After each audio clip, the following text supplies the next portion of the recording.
आज दोपहर से ही बहुत तेज बारिश हो रही थी और रुकने का नाम ही नहीं ले रही थी। मुझे बादलों के गरजने और बिजली के चमकने से हमेशा से डर लगता था। ये मेरी शादी के बाद की पहली बारिश थी और मैं हमेशा यही सोचती थी कि शादी के बाद की पहली बारिश मैं अपने पति के साथ एंजॉय करूँगी। लेकिन मेरे पति का शाम होते ही फ़ोन आ गया कि मौसम बहुत ज़्यादा ख़राब है, बारिश के बाद सड़कें बंद हो गई हैं, इसलिए वो घर नहीं आएंगे और ऑफिस में ही रुकेंगे। जैसे ही बारिश रुकेगी वो ऑफिस से निकलेंगे। मैंने यह बात अपने ससुर को बता दी कि आज आकाश घर नहीं आएंगे। मेरे ससुर ने कहा कि तुम परेशान ना हो और अपने कमरे में जाकर आराम से सो जाओ, फिक्र करने की कोई बात नहीं है। अक्सर इस बारिश के मौसम में वो ऑफिस में ही रुक जाता है। मैं ससुर को बताने के बाद अपने कमरे में वापस आ गई, लेकिन वक्त गुजर ही नहीं रहा था। बहुत मुश्किल से रात के 2 बजे और ज़्यादा तेज़ बारिश ने मुझे अजीब तरह से डरा कर रख दिया। बिजली की चमक से मेरी जान निकल रही थी। मैं और अब अकेली अपने कमरे में नहीं रह सकती थी, इसलिए मैंने सोचा कि क्यों ना अपनी ननद रिया के साथ अपने कमरे में एक रात बिता लूं। मैं डरते डरते बहुत मुश्किल से अपनी ननद के कमरे में जा पहुंची। डर के मारे मेरा बुरा हाल था। मेरी ननद का कमरा नीचे था मेरे ससुर के कमरे के साथ, जबकि मेरा कमरा ऊपर की मंजिल पे था। और शायद इसी वजह से मुझे डर महसूस हो रहा था, क्योंकि मैं ऊपर बिल्कुल अकेली थी। बारिश की वजह से घर की ज़्यादातर लाइट हम लोगों ने बंद की हुई थी। अंधेरे में संभल संभल कर सीढ़ी उतरते हुए मैं अपनी ननद के कमरे में दरवाजे पर पहुंची, और जैसे ही मैंने दरवाजे को हाथ लगाया तो शायद वो अंदर से लॉक नहीं था, इसलिए खुलता चला गया। मेरे ननद रिया के कमरे में हल्की रोशनी थी, बड़ी लाइट सब बंद थी, वह छोटी लाइट जल रही थी। अंदर कदम रखते ही जो मैंने देखा उसे देखकर मेरे रोंगटे खड़े हो गए। मुझे लगा कि शायद मुझे कोई गलतफहमी हो गई है, लेकिन आंखों देखा कैसे गलत हो सकता है। रिया की सिसकियां मुझे सुनाई दे रही थी और वो मेरे ससुर का विरोध कर रही थी, जो मेरी आंखों के सामने थी। मैं अपनी जगह सुन्न हो रह गई कि कोई बाप किस तरह अपनी बेटी के साथ ऐसा कर सकता है। रिया की आंखों से गिरते आंसू और कमीज के खुले बटन, मुझे बहुत कुछ होने का एहसास हो गया था। उस वक्त तो मुझे मेरा ससुर एक वैसे दरिंदा मालूम हो रहा था जो रिया पर जुल्म का पहाड़ तोड़ रहा था। रिया एक बिन माँ की बच्ची थी, जिसकी माँ 5 साल पहले चल बसी थी। ना जाने रिया के ऊपर ये जुल्म कब से हो रहा था, और आज मुझे समझ आ गया कि रिया का रवैया ऐसा क्यों था। उसकी खोई हुई आंखों का राज मुझे आज पता चला था। मैं उस घर में आज से 1 साल पहले शादी करके आई थी।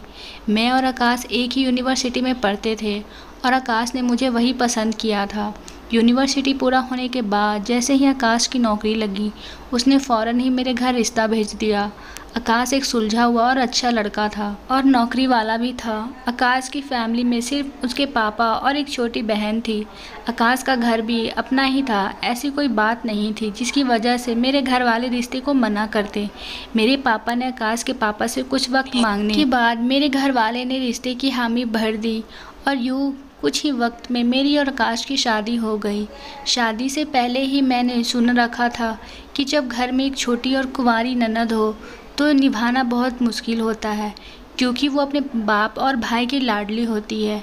और मैं भी यही सोचकर अपने ससुराल आई थी कि रिया की वजह से मुझे कुछ मुश्किल का सामना करना पड़ सकता है। लेकिन रिया दूसरी ननद जैसी बिल्कुल नहीं थी। वो बहुत खामोश सी लड़की थी, अपने काम से काम रखती थी और ज़्यादातर अपने कमरे में ही बंद रहती थी। स्कूल से वापस आकर तो घंटों घंटों कमरे में कैद हो जाती थी। मैं ज़बरदस्ती उसे खाने के लिए कमरे से बाहर निकालती थी, तो वो खाना खाते ही वापस अपने कमरे में चली जाती थी।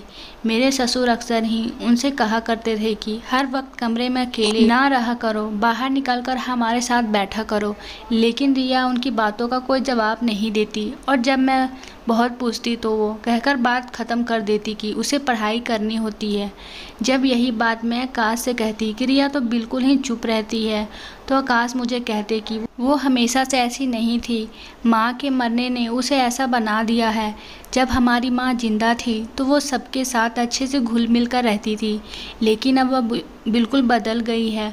और बेहतर यही है कि तुम भी उसे कुछ ज़्यादा ना कहा करो। पापा उसका बहुत ख्याल रखते हैं, थोड़े वक्त में वो खुद ही संभल जाएगी। मैंने भी ये सोचकर रिया से बात करना छोड़ दी। अच्छा ही है वो घर के किसी मामले में नहीं पड़ती और मुझे उसकी तरफ से किसी किस्म की परेशानी नहीं है, वरना मेरी बिना शादीशुदा ननद ने तो उनका जीना हराम मुश्किल कर दिया था। और सही मायने में भी यही समझ रही थी कि मेरे साथ भी रिया ऐसा ही करेगी, क्योंकि मेरे ससुर उससे बहुत ज़्यादा मोहब्बत करते थे, उसकी छोटी छोटी बात का ख्याल रखते थे। अगर वो खाना खाने न आती तो वो खुद उसके कमरे में लेकर खाना जाते हैं और अपने हाथ से खाना खिलाते हैं। ज़्यादातर वो अपने कमरे में ही होती थी, लेकिन रिया का रवैया उनके साथ बिल्कुल ही अलग था। वो जल्दी अपने पापा की किसी बात का जवाब न देती।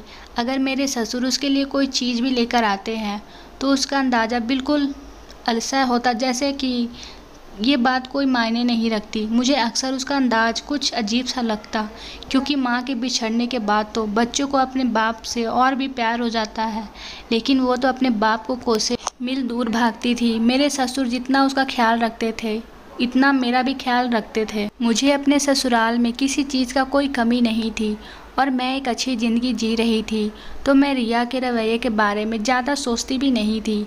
जब शादी के शुरू के दिनों में मैंने अपनी माँ को रिया से अजीब रवैये के बारे में बताया, हम दोनों ऊपर बने कमरे में आ जाते थे और फिर सारी रात नीचे ना जाते। हम दोनों की एक अलग दुनिया थी, हम दोनों एक साथ पूरे थे, इसलिए हमें अपने आसपास कुछ गलत होने का एहसास नहीं होता था। एक दिन मेरे ससुर बहुत सारे फल लेकर आए और जैसे ही रिया स्कूल से आई तो वह उसे उसके पास बैठाकर फल काटने लगे। जब उन्होंने रिया को फल खाने को दिए तो रिया ने बहुत चिड़े मन से फल खाने से इनकार कर दिया, तो वह ज़बरदस्ती अपने हाथों से उसके मुंह में फल डालने लगे। मैं वहीं बैठी सब्जी बना रही थी। ये देखकर मैं सोचने लगी कि रिया कितनी खुशनसीब है जिसे इतना प्यार करने वाले बाप मिला है, लेकिन उसे कदर ही नहीं। कुछ देर तो उसने फल खाया, लेकिन उसके बाद अचानक ही तेज़ी से उठकर अपने कमरे में चली गई। मैंने बहुत हैरानी से उसे जाता देखा तो मेरे ससुर ने भी मेरी नज़रें भांप ली और कहने लगे कि मेरी बेटी मुझसे नाराज़ है, इसलिए वो इस तरह का रवैया रखती है। उसे लगता है कि अगर मैं वक्त पर उसकी माँ का सही इलाज करवा देता तो आज उसकी माँ भी हमारे साथ होती। लेकिन सच तो यह है कि भगवान ने उनकी माँ की ज़िंदगी इतनी ही लिखी थी। मैंने उसकी माँ के इलाज के पीछे बहुत पैसा खर्च किया है और दिन रात भागता रहा, लेकिन उसकी माँ की किस्मत में मौत लिखी थी। मैं तो खुद उसकी माँ के जाने पर बहुत दुखी हूँ, लेकिन रिया को यह बात कैसे समझाऊँ। अपने ससुर की आंखों में आंसू देखकर मेरे दिल पसीज गया। उम्र के इस हिस्से में वो किस कदर बीवी की जुदाई के साथ साथ बेटी का दुख भी झेल रहे थे। मैंने बहुत प्यार से अपने ससुर से कहा कि पापा आप परेशान ना हो, वक्त के साथ साथ रिया खुद ही समझ जाएगी, आप अपनी कोशिश जारी रखें। मेरी बात पर सर हिलाते हुए वह फल की प्लेट उठाए रिया के कमरे की तरफ चले गए और मैं मुस्कुरा दी। शाम तक वो रिया के साथ कमरे में थे, यहाँ तक कि मैंने खाना भी बना दिया और सफाई भी कर दी। पहले मैंने सोचा कि मैं रिया के कमरे में जाकर उस दोनों के साथ बैठ जाऊं, लेकिन फिर मैंने सोचा कि उन दोनों बाप बेटी के बीच में भला मेरा क्या काम है, और मैं अपने कमरे में वापस आ गई। हमारे घर में रोज़ यही था, हमारे ससुर रोज़ रिया के पीछे पीछे उसके नखरे उठाते फिरते और रिया उन्हें बहुत नखरे दिखाती। कभी कभी तो मुझे रिया से जलन महसूस होती कि वो कितनी खुशनसीब है कि उसे इसका बाप हर चीज़ देने को तैयार है, जबकि मेरे घर में मेरे साथ ऐसा कुछ नहीं था। मैं अपने पापा की तीसरी बेटी थी। ऐसा नहीं था कि मेरे पापा मुझसे प्यार नहीं करते थे, लेकिन जैसे मोहब्बत मेरे ससुर रिया से करते थे, ऐसी मोहब्बत और इज़्ज़त मेरे बाप ने कभी मुझे नहीं दी। मेरे बाप तो हम बेटियों से एक फासले पर रहता था और हमारी तरफ से जो कोई भी बात होती वो हमारी माँ से ही कहते थे, लेकिन मुझे क्या पता था कि मेरे ससुर का रिया के पीछे पीछे फिरने का असल मकसद क्या है। अगर बारिश इतनी तेज़ ना होती और बिजली कड़कने की आवाज़ से मेरी जान ना निकली होती तो शायद मैं सब कुछ जान ही नहीं पाती कि मेरा ससुर तो अपने ही बेटी को अपने सुख के लिए बर्बाद कर रहा है। जैसे कि उस रात मैं कमरे में गई तो यह देखकर मेरे पैरों तले ज़मीन निकल गई कि मेरा ससुर रिया को ज़बरदस्ती पकड़कर उसके साथ बहुत ही ख़राब सलूक कर रहा था और वो इस कदर डूबा था कि मेरे आने की खबर ना हो सका। मेरे ससुर पर पूरी तरह से शैतान सवार था और रिया जो कि बिल्कुल सहमी सी थी, उसकी सिसकियाँ से सारा कमरा गूंज रहा था। वो हल्की हल्की विरोध कर रही थी, लेकिन शायद उसके अंदर जान बाकी नहीं थी। ना जाने वो कब से सब कुछ सह रही थी। उसका चुपचाप रहना, अपने बाप से चिढ़ना, खुद को कमरे में बंद रखना, उसकी एक एक आदत के पीछे छुपी वजह मुझे आज समझ आई थी। जैसे ही मेरे ससुर को मेरी मौजूदगी का एहसास हुआ, वो रिया को छोड़कर पलटे और मुझे खड़ा देखकर चौंक गए। शायद उन्होंने सोचा भी नहीं था कि मैं रात को इस वक्त अपने कमरे से निकलकर नीचे भी आ सकती हूँ। मुझे देखकर अपने चेहरे के रंग बदल गए और वह घबरा गए। हकलाते हुए मुझसे पूछने लगे कि तुम यहाँ क्या कर रही हो, तुम्हें कुछ चाहिए? मैंने आगे बढ़कर रिया का हाथ पकड़ा, उसे अपने पीछे छुपा लिया। वो बुरी तरह से काँप रही थी। मैंने कहा कि बेहतर यही है कि आप अभी और इसी वक्त यहाँ से निकल जाएं। आप जैसा बाप तो बीच चौराहे पर सूली पर लटका देना चाहिए, ताकि आइंदा कोई ऐसी दरिंदगी का निशाना ना बने। यह सुनते ही मेरे ससुर एकदम से गुस्से में आ गए और कहने लगे, ज़्यादा बकवास करने की ज़रूरत नहीं। रिया ने मेरे खिलाफ तुम्हारे कान भर दिए हैं, तभी ऐसी बातें कर रही हो। मैं अपने ससुर की बात पर हैरान रह गई, क्योंकि मैंने सब कुछ अपनी आंखों से देखा था। मैंने गुस्से से कहा कि आप नीच इंसान हैं, इतना बड़ा गुनाह करने के बावजूद भी आपको ज़रा सा भी परवाह नहीं। मैं आपसे आखिरी बार कह रही हूँ, अगर आप अभी और इसी वक्त यहाँ से नहीं गए तो मैं पुलिस को फ़ोन करके बुला लूँगी। मेरी ज़रा सी धमकी से डरकर कमरे से बाहर निकल गए और मैंने जल्द से कमरे का दरवाज़ा बंद किया। रिया की हालत बहुत ख़राब थी और मैं भी बहुत ज़्यादा डर गई थी, लेकिन ना जाने मैंने कैसी इतनी हिम्मत कर ली। मैंने आगे बढ़कर उसे गले लगा लिया तो वह फूट फूट कर रोने लगी। ना जाने कितने अरसों का गम उसके दिल में जमा था, इसलिए मैंने उसे रोने दिया। और जब रो रो कर उसका दुख कुछ कम हुआ तो उसने मुझे खुद ही बताना शुरू कर दिया कि वो 10 साल की थी जब उसकी माँ की शादी मेरे ससुर से हुई। रिया की इस पहली लाइन पर ही मैंने हैरत की उसकी तरफ देखा और पूछ बैठी, क्या तुम आकाश के पापा की बेटी नहीं हो? जिस पर रिया ने नाम में सिर हिला दिया और बताने लगी कि जब वो 10 साल की थी तो उसके सगे बाप की मौत हुई थी, लेकिन फिर अचानक ही रिया की माँ ने आकाश के पापा से शादी कर ली।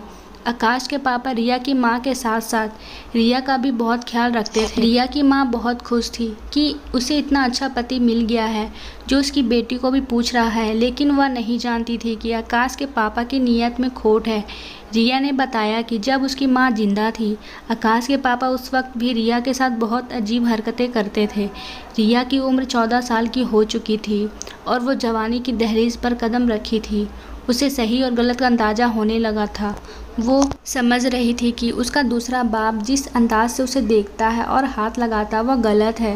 रिया से सिक्कियां भरते हुए बता रही थी कि आकाश का पापा उसकी माँ की मौजूदगी में ही उसे ज़बरदस्ती करने कमरे में सोने पर मजबूर करता, और जब उसकी माँ गहरी नींद में होती तो वो रिया को परेशान करने लगता। कुछ वक्त रिया ये सब कुछ बर्दाश्त करती रही, लेकिन फिर एक दिन उसने अपनी माँ से इस बारे में बात की तो उसकी माँ ने उस पर भरोसा करने की बजाय उसके मुंह पर एक थप्पड़ जड़ दिया और कहने लगी कि तुम्हें शर्म नहीं आती, अपने बाप के बारे में ऐसी बात करती हो? वो हर वक्त तुम्हारा ख्याल रखते हैं और तुम उन्हीं को गंदा कह रही हो। मेरी सगी माँ ने ही मुझ पर भरोसा नहीं किया तो मैं किसी और से क्या गिला करती। दिन गुजरने के साथ साथ मेरा ये दूसरा बाप शेर होता जा रहा था। जैसे जैसे मैं जवान हो रही थी उसकी नीयत और ख़राब होती जा रही थी। पहले तो वो सिर्फ मुझे थोड़ा बहुत तंग ही करता था, लेकिन जैसे जैसे मैं बड़ी हो रही थी वो अपनी हद पार कर रहा था। वो एक दिन ऐसा हुआ कि जब अपनी सारी हदें तोड़ दी, मेरी माँ किसी काम से बाजार गई और जब वापस आई तो उसने सब कुछ अपनी आंखों से देख लिया, और इसके बाद वो मुझे ही कसूरवार ठहराने लगी कि मैंने उनके पति को बहकाया है और मैं एक आस्तीन में छुपी नागिन हूँ जिसने अपनी माँ का घर खराब किया है। मैंने अपनी माँ को लाख समझाने की कोशिश की, मेरा कोई कसूर नहीं है, मैं तो खुद हालत की सताई हूँ, लेकिन मेरी माँ को बिल्कुल भी यकीन न आया और उसने ये सब बात बर्दाश्त ना हुई और उसे दिल का दौरा पड़ गया। कुछ दिन अस्पताल में रहने के बाद वो जिंदगी की बाजी हार गई, लेकिन जाने से पहले उसे इस बात का एहसास हो गया था कि कसूरवार मैं नहीं बल्कि उसका पति है। मेरी माँ ने मरने से पहले मुझे माफ़ी मांगी, लेकिन मुझसे उस माफ़ी की कोई ज़रूरत नहीं थी, क्योंकि अगर मेरी माँ पहले ही दिन मेरी बात पर यकीन कर लेती तो नौबत यहाँ तक नहीं आती और यूँ रोज़ रोज़ अपनी ही सौतेले बाप के हाथों बर्बाद ना होती। माँ के मरने के बाद पहले तो मैंने सोच लिया कि मैं ये घर छोड़कर कहीं चली जाती हूँ, लेकिन फिर मुझे इस बात का एहसास हुआ कि एक अकेली औरत के लिए तो ये सारा ही ज़माना एक दरिंदा है, और मैं तो बिल्कुल जवान लड़की थी। मैं इस घर को छोड़कर जाती भी कहाँ, मेरे साथ भी यही सब कुछ होता। मजबूरन मुझे अपनी किस्मत से समझौता करना पड़ा। मैंने कभी बात आकाश भाई को नहीं बताई, क्योंकि मुझे डर था कि अगर आकाश भाई मेरी बात का भरोसा नहीं करेंगे तो मैं कहाँ जाऊँगी। मेरी माँ के मरने को 6 साल होने वाले हैं। आज इन गुजरे अच्छा लम्हों में हर दिन मेरे सौतेले बाप ने मेरे साथ ऐसा सलूक किया है। मैंने रिया के हाथों को अपने हाथों में दबाया और उसे यकीन दिलाया कि आज के बाद उसके साथ ऐसा कुछ नहीं होगा। मैंने उससे कहा कि अगर तुम पहले ही मुझे ये सब बता देती तो मैं तुम्हारी मदद ज़रूर करती। रिया की हंसी में छुपे दर्द ने मेरा दिल छल्ली करके रख दिया। बारिश अभी तक थमने का नाम नहीं ले रही थी, इसलिए सुबह होने के साथ साथ बारिश का जोर टूटने लगा। मैंने बाकी की रात रिया के साथ उसके कमरे में ही बंद होकर गुजारी। बारिश बंद होने के बाद जैसे ही आकाश घर आए तो मैंने हिम्मत करके उनके सामने सारा सच बयां किया।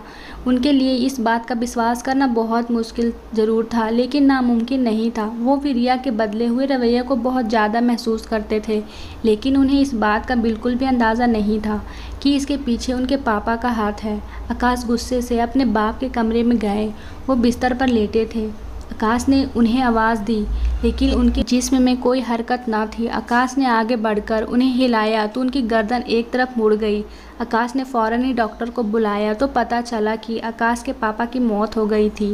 आकाश के पापा जान गए थे। अब उनका सच अब आकाश के सामने आने वाला है, और शायद इसलिए वो इस बात को बर्दाश्त ना कर सके।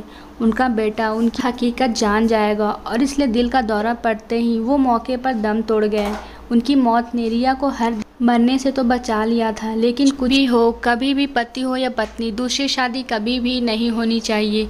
शादी तो पति पत्नी के बीच होती है, लेकिन उनके बच्चे सारी जिंदगी के लिए बर्बाद होकर रह जाते हैं। हमारे बीच में ना जाने कितनी बच्चियां रिया जैसी है, जो अपने सौतेले बाप के जुल्मों का शिकार है।